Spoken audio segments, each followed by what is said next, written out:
ওই যে মুস্তাক ফৈজি পীর সাহেব তার ভাষায় বলেছিল, মুরব্বী মুরব্বী,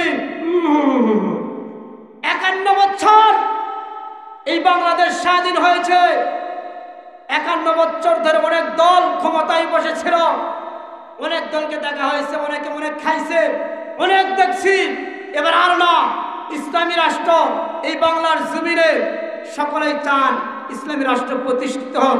কারা কারা চান দুহাত তুলে আল্লাহকে দেখান, লিল্লাহি তাকবীর।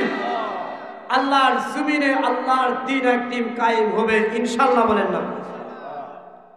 কোন একদিন এ দেশের আকাশে কালিমার পতাকা দুলবে দুলবে, সেদিন সবাই খোদাই বিধান পেয়ে, সেদিন সবাই খোদাই বিধান পেয়ে দুঃখ বেদনা ভুলবে ভুলবে, দুঃখ বেদনা ভুলবে।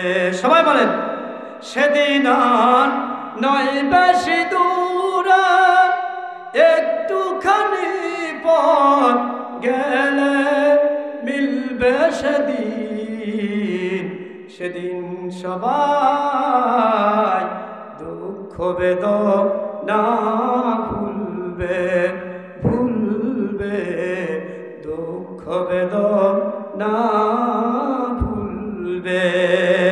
মারহাবা। এবার ওমর রাদিয়াল্লাহু তাআলা জাল্লাত আখলাসকে বললেন, আখলাস তুমি যখন পারবা না তুমি চুপ করে বসে পড়ো। ওমর রাদিয়াল্লাহু তাআলা নিজের চাবুকটা ধরলেন, নিজের সন্তান আবু উসামাকে চাবুক দ্বারা আঘাত করতে শুরু করলেন। চাবুক মারতে মারতে এরকম যখন 70টা চাবুক মারা হয়ে গেল, এমন সময় আখলাস এরকম সবাই বসে আছে, সকল সাহাবী তাকায় আছে, অনেকের চোখে পানি এরকম ফোঁটা চলে এসেছে। হযরত ওমর রাদিয়াল্লাহু তাআলার সন্তান আবু উসামা এরকম অস্থির হয়ে গেলেন, মাটিতে লুটে পড়লেন, এরকম পানি চাইলেন বাবার কাছে, বাবা আমাকে এক গ্লাস পানি দাও, আমি পান করব, আমার কলিজা ফেটে যায়। ওমর রাদিয়াল্লাহু তাআলা বললেন, সন্তান রে, ও আমার সন্তান, ব্যভিচারের কাজে তুমি দেরি করো না, পাপের কাজে তুমি দেরি করো নাই, তুমি পাপ করেছো, সুতরাং তোমাকে আমি শাস্তি প্রদান করব। এক গ্লাস তো দূরের কথা, এক ফোঁটা পানি আমি তোমাকে পান করতে দিব না। আল্লাহু আকবার। বিচার কাকে বলে? বাড়ি থেকে বাহির হয়ে চলে আসলেন, আসার পরে বললেন, ও প্রাণের স্বামী, তোমার হাতে ধরি পায়ে পড়ি, আমার সন্তান নিস্তেজ হয়ে গেছে, আমার সন্তান মৃত্যু শয্যায় চলে গেছে।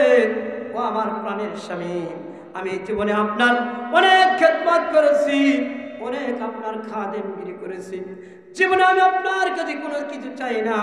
স্বামী গো, আমার সন্তানকে 10টি আঘাত 10টি বেত আপনি ক্ষমা করে দেন, বিনিময়ে আমি পায়ে হেঁটে একবার নয়, দুইবার নয়, 10 বার আমি উমরা পালন করব।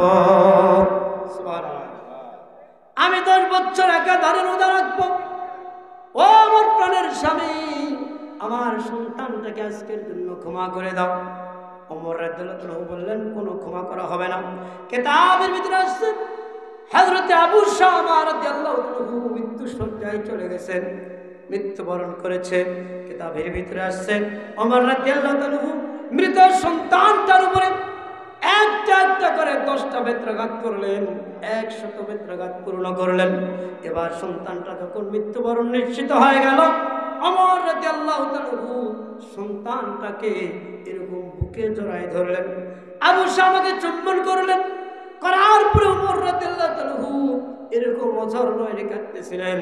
সমস্ত সাহাবী এরকম স্তম্ভিত হয়ে গেলেন। সাহাবীরা জিজ্ঞাসা করলেন, ও আমিরুল মুমিনিন, খলিফাতুল মুসলিমিন, ও ওমর রাদিয়াল্লাহু তাআলা, এতক্ষণ পর্যন্ত আপনি রাগান্বিত ছিলেন, আপনার সন্তানকে নিজে হাতে প্রহার করলেন, সন্তান পানি চাইল, আপনি সন্তানকে পানি পান করাইলেন না, আপনি আপনার সন্তানকে পানি দিলেন না। এখন দেখতেছি সন্তান যখন মৃত্যু নিশ্চিত হয়ে গেছে, সন্তানটাকে বুকের সঙ্গে জড়াইয়া আপনি কাঁদতেছেন কিনা একটু বলেন।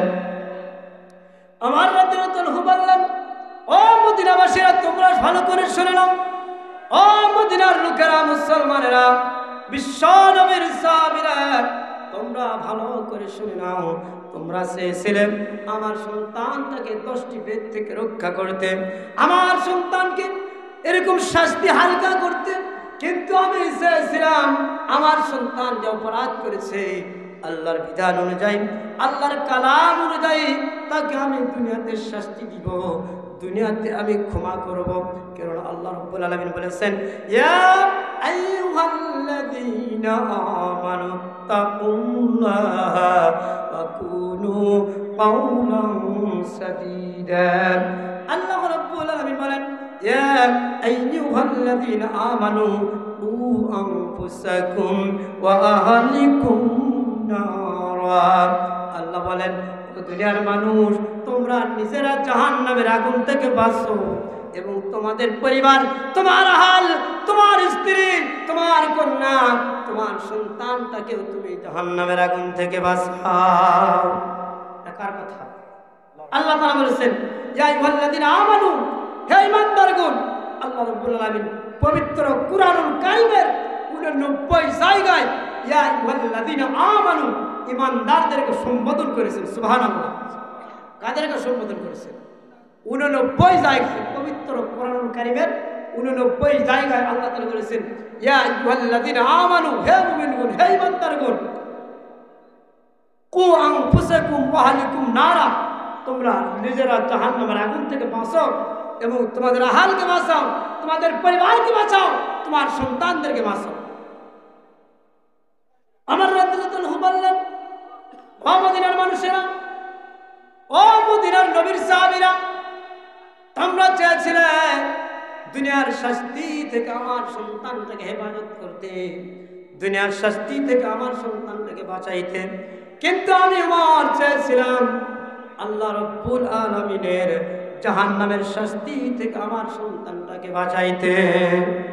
আমার সন্তান মৃত্যু যন্ত্রণায় ছটফট করতেছে, পানি পানি বলে চিৎকার করতেছে, আমার পা জড়ায় ধরেছে, এরপরে আমি তাকে পানি দেই না। এর কারণ হলো আমার সন্তান যখন মৃত্যুবরণ করেছে, এমন সময় আমি দেখতে পাইতেছি আল্লাহ রাব্বুল আলামিনের অসংখ্য ফেরেশতারা আমার সন্তানটাকে হাউজে কাউসারের পানি এরকম পেয়ালা ধরে আমার সন্তানটারে পানি পান করানোর জন্য তারা দাঁড়ায় রয়েছে। আল্লাহু আকবার বলেন না? ও মুসলমান ভাইরা, আমাদের সন্তানের খবর কি আমরা নেই? সন্তান এশার নামাজের পরে কোথায় যায় এর খোঁজ খবর নেই না? কথা বলেন ঠিক কিনা? আমার ছেলে কোথায় যায়, আমার মেয়ে কোথায় যায়, আমরা এক সময় খবর নেই না। অথচ বিশ্বনবী সাল্লাল্লাহু আলাইহি সাল্লাম বলেন, সালাসাতুন সালাসাতুন লা ইয়াদখুলুনাল জান্নাহ আল আব ওয়াল ওয়ালিদাইন আল মারআতু ওয়াল মুতারাজ্জালাতু আদ-দায়ুস। আল্লাহ রাসূল সাল্লাল্লাহু আলাইহি সাল্লাম বলেন, কিয়ামতের দিন 3 শ্রেণীর মানুষেরা কখনো আল্লাহ রাব্বুল আলামিনের জান্নাতে প্রবেশ করবে না, বরং এই 3 শ্রেণীর মানুষের কপালে কিয়ামতের দিন কঠিন মুসিবতের সময় এরকম দায়ুস তাদের কপালে লেখা থাকবে। কি থাকবে? বিশ্বনবী সাল্লাল্লাহু আলাইহি সাল্লাম বলেন, 1 নম্বরে আল-আব ওয়াল ওয়ালিদাইন, যারা পিতা মাতার সঙ্গে বিরোধিতা করবে, পিতা মাতার সঙ্গে যারা দুর্ব্যবহার করবে, পিতা মাতার নাফরমানি যারা করবে, এরকম সন্তান আমাদের সমাজে আছে না নাই? কথা বলেন আছে না নাই? বিশ্বনবী সাল্লাল্লাহু আলাইহি সাল্লাম বলেন, আল জান্নাতু তাহতা আকদামিল উম্মাহাত, মায়ের পায়ের নিচেই হলো সন্তানের বেহেশত। কোথায়? কোন পীর সাহেবের পায়ের নিচে, স্ত্রীর পায়ের নিচে, কোন বুজুর্গের পায়ের নিচে, কোন ইমামের পায়ের নিচে? কার পায়ের নিচে সন্তানের বেহেশত? যারা আওয়াজ বলে না, কার পায়ের নিচে? আল্লাহ রাব্বুল আলামিন সূরাতুল বনী ইসরাঈলে বলেন, ওয়া কাদা রাব্বুকা আল্লা তা'বুদু ইল্লা ইয়্যাহু وبالوالدين إحسانا إما يبلغن عندك الكبر أحدهما أو كلاهما فلا تقل لهما أف ولا تنهرهما وقل لهما قولا كريما واخفض لهما جناح الذل من الرحمة সবাই বলেন وقل رب ارحمهما كما ربياني صغيرا মহান আল্লাহ রাব্বুল আলামিন বলেন ও দুনিয়ার মানুষ তোমরা আমার ইবাদত করবা আমার বندگی করবা আমার দাসত্ব করবা আমার গোলামি করবা আমার ইবাদতের পরে আমার দাসত্বের পরে আমার গোলামি করার পরে তোমরা তোমাদের মা বাবার সঙ্গে উত্তম আচরণ করবা বাবা মার খেদমত করবা বিশেষ করে তোমার বাবা যখন বৃদ্ধ বয়সে চলে যাবে বৃদ্ধ বয়সে উপনীত হবে তাদের সঙ্গে নরম নরম সুরে তোমরা কথা বলবা কার কথা যারা আসতে পারে না কার কথা এমনি করে তাদের সঙ্গে আমল আচরণ করবা এমন নরম নরম সুরে কথা বলবা মা অথবা বাবা তাদের মুখ থেকে যেন উফ শব্দটা বাহির না হয় আর সব সময় মা বাবার জন্য বেশি বেশি করে দোয়া করবা সবাই বলেন রব্বির রহমহুমা কামা রব্বায়ানি সগীরা আল্লাহু আকবার এই জন্য বিশ্বনবী সাল্লাল্লাহু আলাইহি ওয়াসাল্লাম বলেন যারা পিতা মাতার সঙ্গে দুর্ব্যবহার করবে পিতা মাতার সঙ্গে যারা নাফরমানি করবে পিতা মাতার সঙ্গে যারা বেয়াদবি করবে এই সকল সন্তানেরা কখনো আল্লাহ রাব্বুল আলামিনের জান্নাতে প্রবেশ করতে পারবে না নাউজুবিল্লাহ আসতে বলেন কালকে সকালে আলু বাড়িতে ওষুধ ছিটাতে গিয়ে বলবেন নাউজুবিল্লাহ জোরে বলেন নাউজুবিল্লাহ দুই নম্বর বিশ্বনবী সাল্লাল্লাহু আলাইহি ওয়াসাল্লাম বলেন আল মারাতু আল মুতারাজ্জালাত ওই সকল পুরুষেরা যারা নারীদের পোশাক পরিধান করবে আমাদের সমাজে অনেক পুরুষ আছে এরকম নারীদের পোশাক পরে হিজড়া সাজে এরকম আছে না নাই বাসের ভিতরে ট্রেনের ভিতরে যুবক ছেলে দেখলে কানে এরকম থুকলা মারে আর সাদাবাজি করে টাকা উঠায় হাতের তালুতে তালি মারে এমনি করে বিশ্বনবী সাল্লাল্লাহু আলাইহি ওয়াসাল্লাম বলেন যেই সকল পুরুষেরা নারীদের পোশাক ধারণ করবে এরকম যেই সকল পুরুষেরা টাকনুর নিচে কাপড় পরিধান করবে বিশ্বনবী সাল্লাল্লাহু আলাইহি সাল্লাম তিরমিজি শরীফের হাদিসের ভিতরে বর্ণনা করেছেন বিশ্বনবী সাল্লাল্লাহু আলাইহি সাল্লাম বলেন যখন কোন পুরুষ টাকনুর নিচে কাপড় পরিধান করবে অহংকার করে করে হাঁটবে এরকম বিশ্বনবী সাল্লাল্লাহু আলাইহি ওয়াসাল্লাম বলেন ওই পুরুষের প্রতি আল্লাহ রাব্বুল আলামিন কিয়ামতের দিন নেক নজরে তাকাইবেন না নাউজুবিল্লাহ এমনি করে যখন কোন নারী পুরুষের পোশাক পরিধান করবে ওই সকল নারীরাও আল্লাহর জান্নাতে প্রবেশ করবে না তৃতীয় নম্বরে বিশ্বনবী সাল্লাল্লাহু আলাইহি সাল্লাম বলেন কিয়ামতের দিন এক সকল নামাজি থাকবে এক রকম হাজী থাকবে এক প্রকারের হুজুর থাকবে আলেম থাকবে বক্তা থাকবে ইমাম থাকবে তারা ওয়াজ করত বক্তৃতা দিত নামাজ পড়ত হজ করত কিন্তু স্ত্রীদেরকে পর্দা করত না কন্যাদেরকে পর্দা করত না পর্দার কথাও বলতো না কিয়ামতের দিন আল্লাহ রাব্বুল আলামিন তাদের কপালের উপরে লেখা থাকবে দায়ুস তারা বলবে রব্বুল আলামিন আমরা তো ব্যভিচার করি নাই জিনা করি নাই জিনাকারীদের কপালের উপরে তো দায়ুস লেখা থাকার কথা আমাদের কপালের উপরে কেন দায়ুস লেখা রয়েছে এবার আল্লাহ রাব্বুল আলামিনের ফেরেশতারা ডাকতে বলবেন ও যুবক ও হুজুর ও হাজী সাহেব ও বক্তা সাহেব ও হুজুর তুমি এরকম বক্তাগিরি করতে ওয়াজ করতে মসজিদের ইমামতি করতে হজ করেছিলে কিন্তু তুমি তোমার স্ত্রীকে পর্দার কথা বলো নাই স্ত্রীকে পর্দায় রাখো নাই এরকম কন্যাকে পর্দার কথা বলো নাই পর্দার সহিত রাখো নাই পৃথিবীতে যত মানুষ তোমার স্ত্রীকে দেখেছে এরকম যত মানুষ তোমার কন্যাকে বেপরদা অবস্থায় দেখেছে এরকম জিনা আইনার নজর চোখের দ্বারা দেখেছে গুনার জিনা হয়েছে জিনার গুনাহ হয়েছে প্রত্যেকটা পুরুষের জিনার গুনাহগুলি আজকে তোমার আমল নামায় দেওয়া হয়েছে, এই জন্য আজকে তোমার কপালে দায়ুস লেখা রয়েছে। নাউজুবিল্লাহ বলেন না। তাই সম্মানিত মুসলমান ভাইরা, আপনারা আমাকে প্রত্যেকটা মানুষ প্রায় ছিলেন, আমি এলাকার সন্তান, আমি আপনাদের দোয়ার ফসল। আলহামদুলিল্লাহ বলেন। আপনাদের কিসের ফসল?